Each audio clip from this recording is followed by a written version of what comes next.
What is going on? What is going on? This is Mike Clark, Kill Procrastination. We have a wonderful guest today, Mr. Mike Morawski. I'm very excited for this interview. I've been looking forward to it all week. He's here, and we're going to talk about real estate transactions. We're going to talk about ups and downs. We're going to talk about just redemption. It's all going to be here. So let's just jump right into it. Mr. Morawski, you can tell us a little bit about yourself. Hey, Michael, thanks for having me on. I appreciate it. And I've been looking forward to this. I love the title of your show, Kill Procrastination, you know? Yes. That's a killer for all of us, right? Put things off or we wait till the last minute, you know?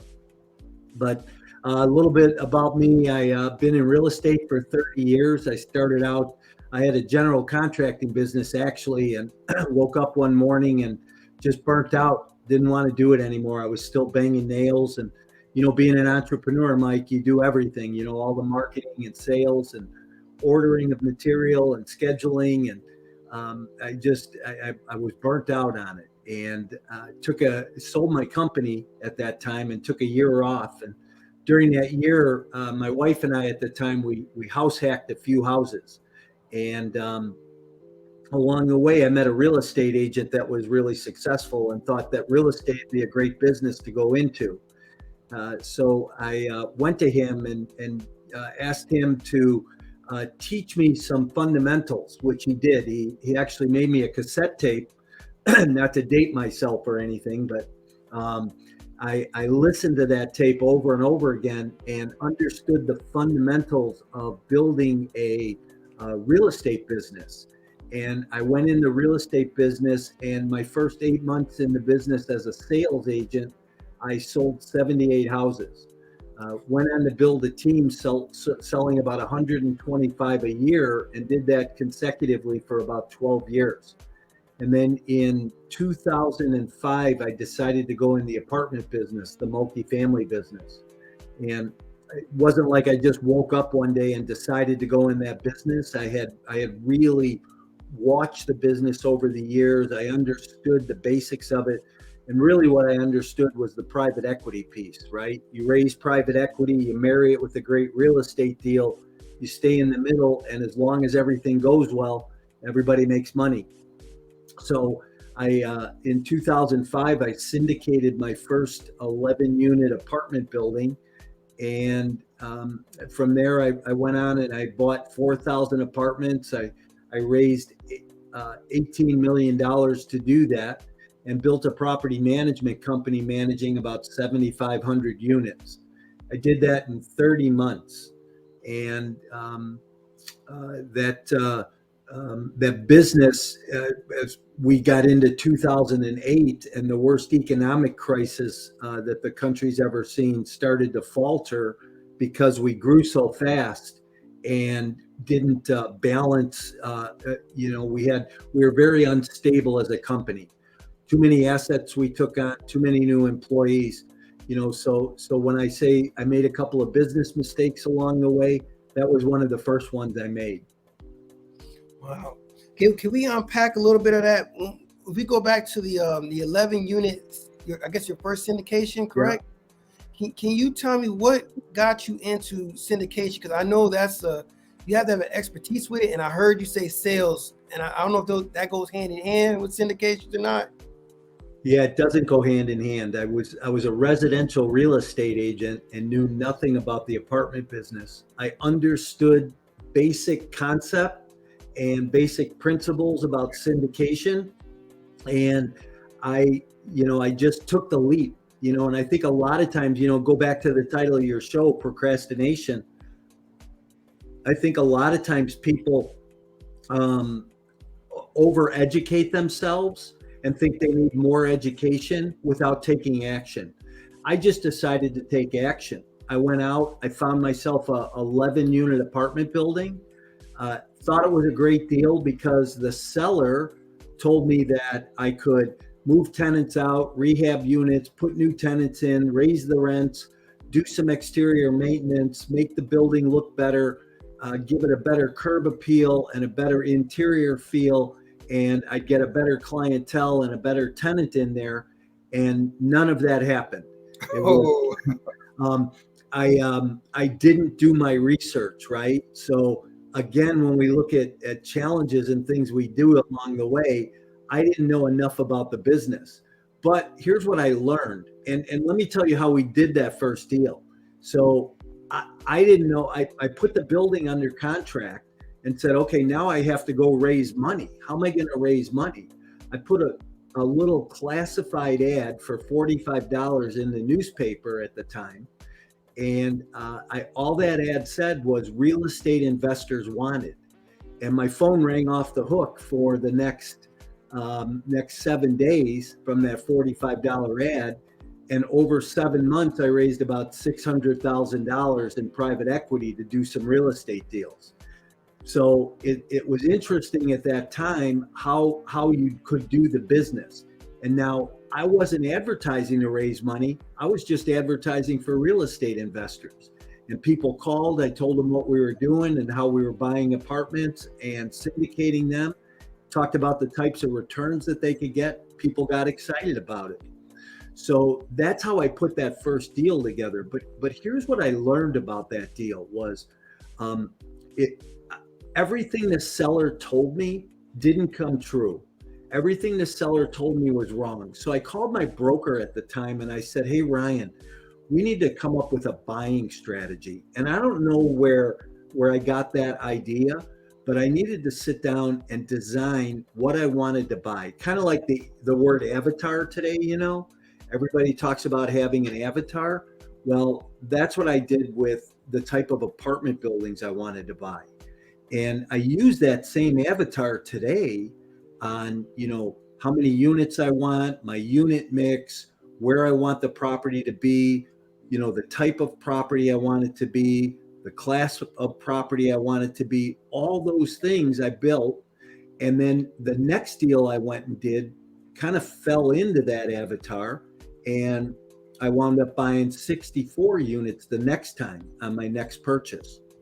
But what I had learned that I didn't know enough, and that I needed to build that buying strategy. And then I needed to build from there a plan on how I was going to grow the business, which I really started to do, and then just kind of developed from there. Wow. No, that I totally get that point. Now, I don't know what year this was when you did the 11 unit, but just keep in mind what you said. Do you believe that can still be applied to today?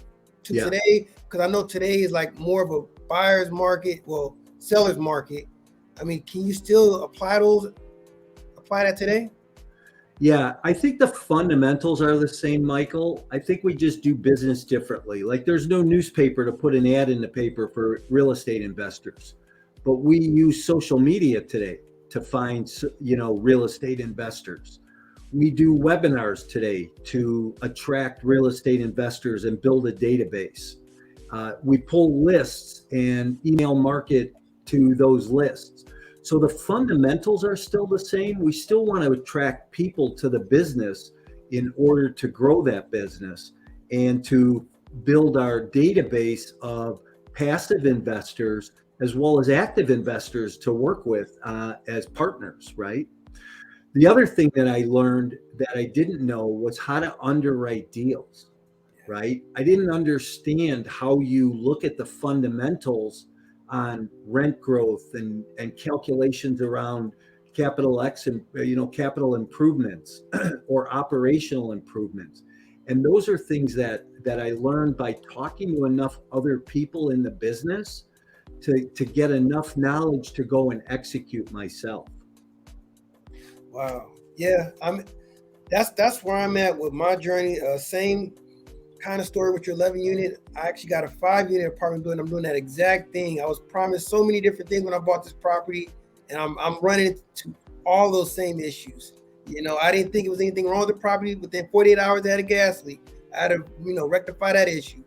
I thought I was gonna have a phase 1 plan of renovating it, and it just got real overwhelming real quick. But like you said, learning those processes and taking the lessons from it, it's like I know what to do to finish this out and then to move on to the actual next project. That's Right. what I'm trying to do as well as syndications. So, talking about your first deal, with that being said, there was a piece in there that I guess in today's economy where people want to get into real estate so bad and so fast that they not overanalyze the situation, that they don't get going, but they just want to do it so fastly they might skip something. And I know one big thing you harp on, you preach on is ethics. Could you break that down and what that means to you? Yeah, you know, I mean, it's a simple saying, right? Ethics is doing the right thing when nobody's watching. You know, it's making sure that you are being true. You know, living a life of integrity and being true to not just yourself but to everybody around you. You know, ethics boils down to being honest and making sure that you are. You know, I always say that when you put a deal together, make sure it's win-win. Don't walk away from a deal feeling like you got the upper hand or that you lost. It has to be a deal where both parties feel happy about the transaction. And I think that comes down to an ethical basis, right? I don't want to take anybody for granted, and I don't want to do anything that is going to hamper somebody else's future. Understand. So, Mike, so you went from the 11 unit all up to 4,000 units. You have all these employees, and then there was a transition period in your life. Can you go into that and talk briefly about that? Yeah, sure. So, so over 30 months, I scaled the business pretty big. We scaled a company that was about $100 million in value. That between the apartments we owned and the property management company we had, the revenue that we generated as a result of that grew very fast. And I always tell people, I say, don't grow too fast. This is a marathon, it's not a sprint.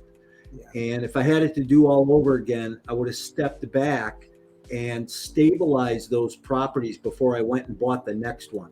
You know, I own one right now that we're stabilizing it before we go buy the next one. You know, part of it is just the fact that you don't want to make any mistakes along the way. That stabilization causes balance in your business and in your life.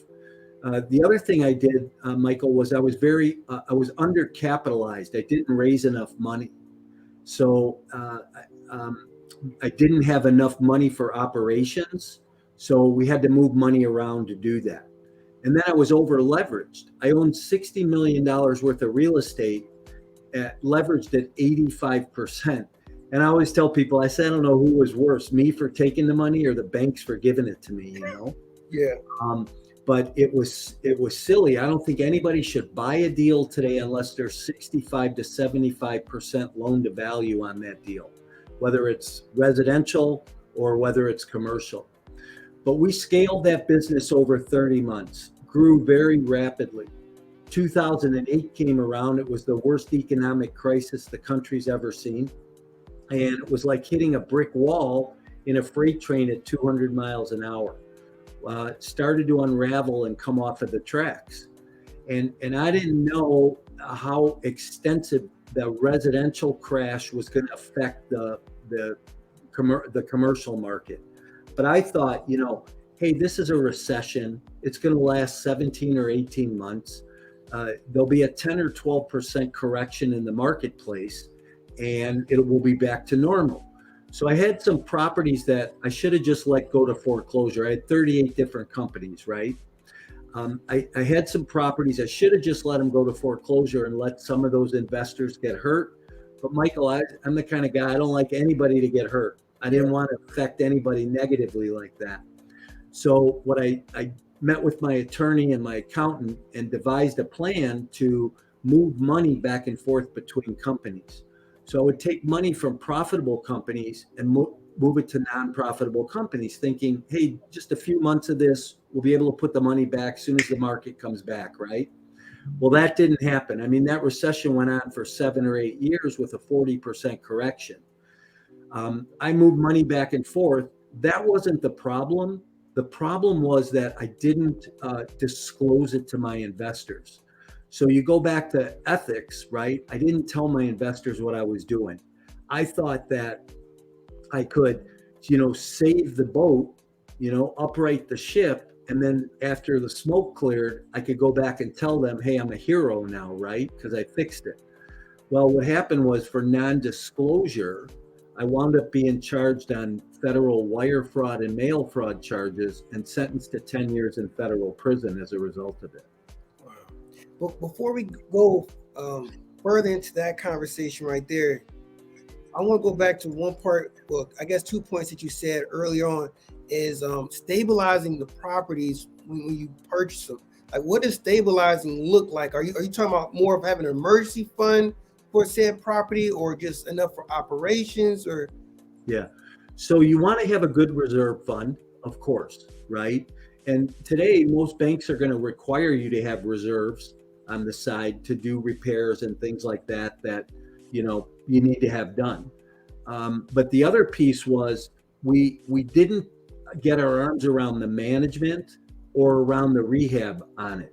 Before I knew it, I had 2,000 units and, a little bit of construction going on here and some rehab going on here and trying to get new tenants in place. There was no systematic approach to it. And that caused the instability. got you. Okay, then yeah, that definitely makes sense. So you were facing not only a property management point, but then you needed something go on with the rehab, like someone actually being like a property manager dealing with that as well. Like, yeah, all that going on simultaneously, and then you were still acquiring more properties at the same time. Right. Okay. Right. I understand. So now you're faced with the wire fraud. So what happens next? So I lost everything, family, business, employees, everybody around me. I wound up in federal prison in 2013 on a 10-year prison sentence. And Michael, frankly, I thought my life was over. But then I was in prison for about 3 weeks, and then my wife divorced me. And then my life was really over. I honestly walked around every day wondering how I'd get through today, much less 10 years of that. And so, Michael, I think we all have defining moments in our life where something happens and we realize, the switch gets flipped and something changes. And here's what I always tell people. I say, I never flew private. I didn't have a big boat. I didn't have a fancy house or a big car. I was the neighborhood baseball coach. I was home every night for dinner. My wife and I had a great marriage. We were best friends. And I got ripped from that to live in a 12 by 12 room with 3 men I didn't know or like, and wondering, what the hell happened. I'm in prison about 6 weeks, and I walk into the gym one day, and this guy walks up to me, and I had gone from running marathons to being 35 pounds overweight and hating myself. And he walks up to me and he goes, hey, don't let these people beat you. All they want to do is take from you everything you've ever known. They can take your business, your money, your real estate. They can destroy your family, but what they can't take is who you are and what you're made of. You can get this 10 years back. You can redesign your life. And I don't know, something clicked for me that day. And he said, come to the gym every day, start working out. And I did. I started going to the gym. I started losing weight. I started to feel better. I wound up going to college. I got a bachelor's degree in theology. I wrote 2 books while I was gone. One is Exit Plan. You can see it behind me there. Your complete guide to multifamily investing and why you need an exit plan. I'd love to give your listeners a copy of that at the end of the show. Yes, thank you. I was on an outreach program. I went into the community, told my story 40 times to small business owners and local college students. I wrote an ethics course. I taught real estate investing, property management, and ethics in prison for 6 years. And then I met a professor from the University of Minnesota, and he and I co-authored a paper together that we had published in the Business Journal of Ethics last year. And it gets taught at the collegiate level today for forensic accounting and sales and marketing classes. Michael, today I'm home. I'm in the coaching and training business. I work with multifamily and real estate investors, helping them get into business, scale their business, and live a balanced quality lifestyle. Recently, I've been approved by the SEC to go back and sponsor deals. Just helped two of my coaching clients buy a 40-unit apartment complex that we're actively raising private capital on. So it's like everything is circled back around. Okay.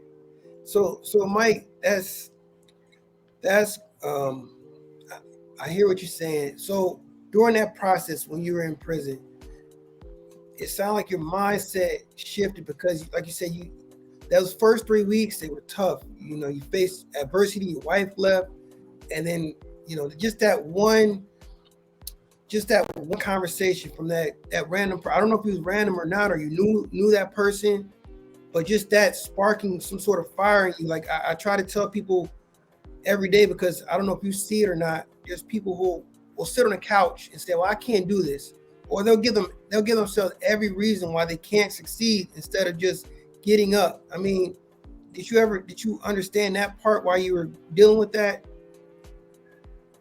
Yeah, you know, there's choices. We all have choices that we can make every day. There's a saying in prison that's actually, it says you can either do the time or let the time do you. And I think I made a decision to do the time myself. I started to do things that would better me as a person and allow me to benefit other people as a direct result of those improvements. So that's why I coach and train today. That's why I work with people and tell my story as much as I possibly can. You know, I want people to understand that your past doesn't need to define you. We all have choices. And I had a choice in prison, right? I could have ate all day and slept all day, watched TV, or I could have, you know, improved myself and helped other guys. You know, I think one of the biggest impacts, Michael, was I remember a guy going home he went home a couple years before I did. He's a high-ranking gang member and had done a lot of time in prison. And he said to me the night before he went home, we were sitting having dinner together, and he looked at me and he said, man, if I would have known I could have made this much money selling real estate, I would have never sold drugs.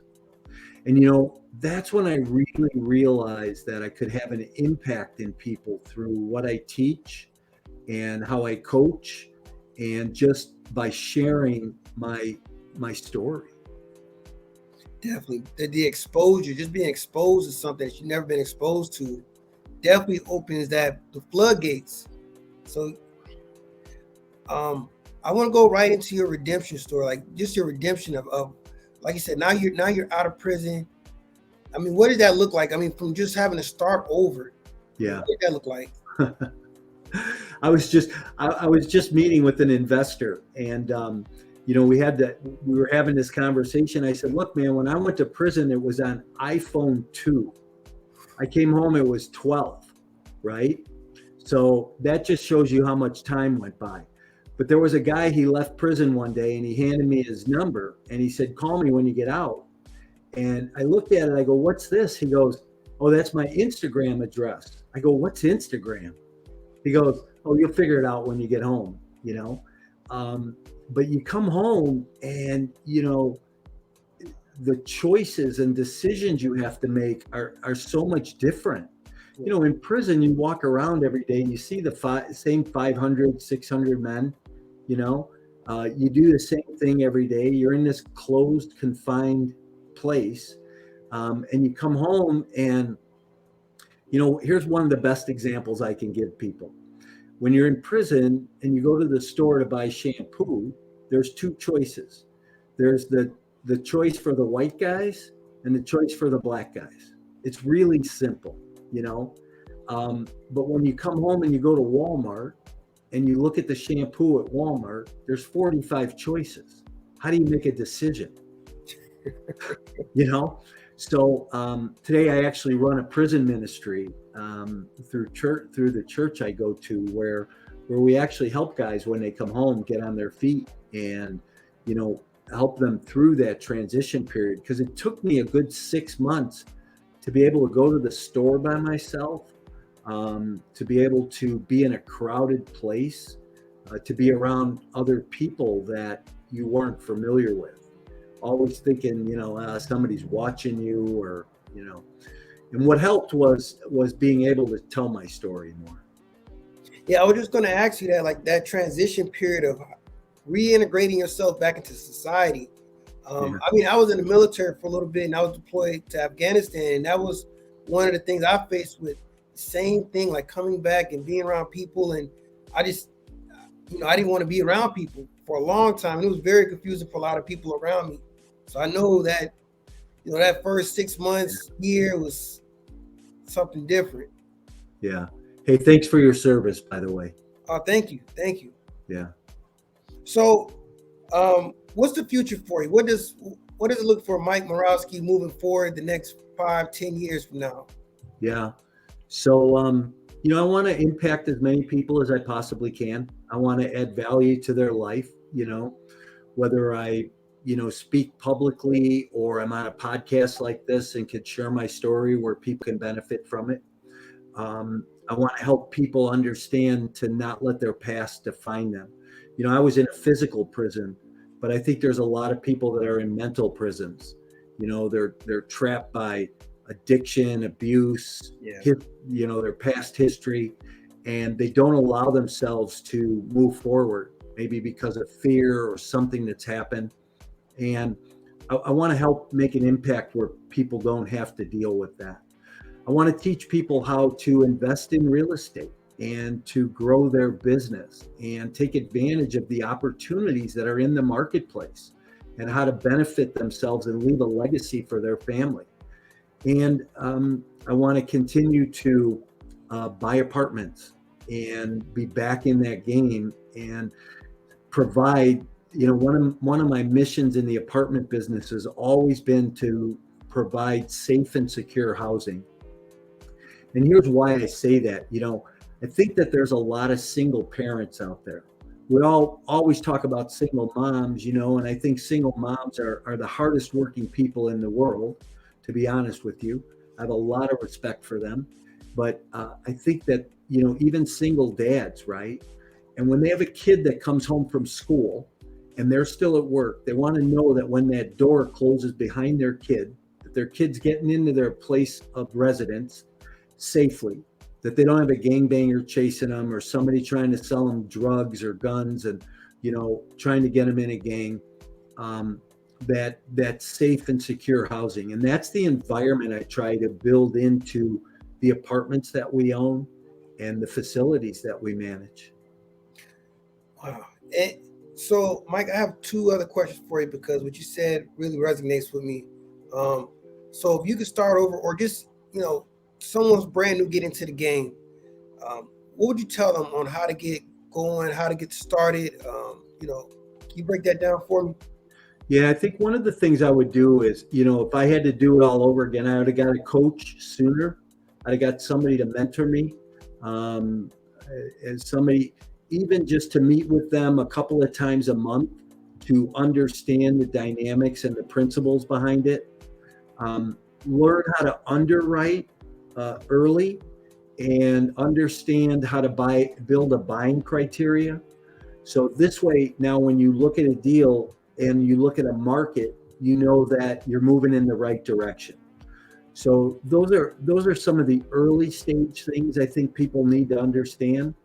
And the big thing, Michael, is stop procrastinating, take action. You have to execute. It's about the execution. It's not about the education. It's the execution piece. Yes, those phenomenal. I wrote those down. I'm not gonna lie, Mike. I wrote those down. So I hope everybody else is writing that information down. And then, so I just want to ask you simply, this is off topic. What books are you reading right now? What books do you suggest for real estate? Like, that's one big thing right now. Yeah, so I'm reading two books right now, and I'm the kind of guy I like to read 3 different books at a time.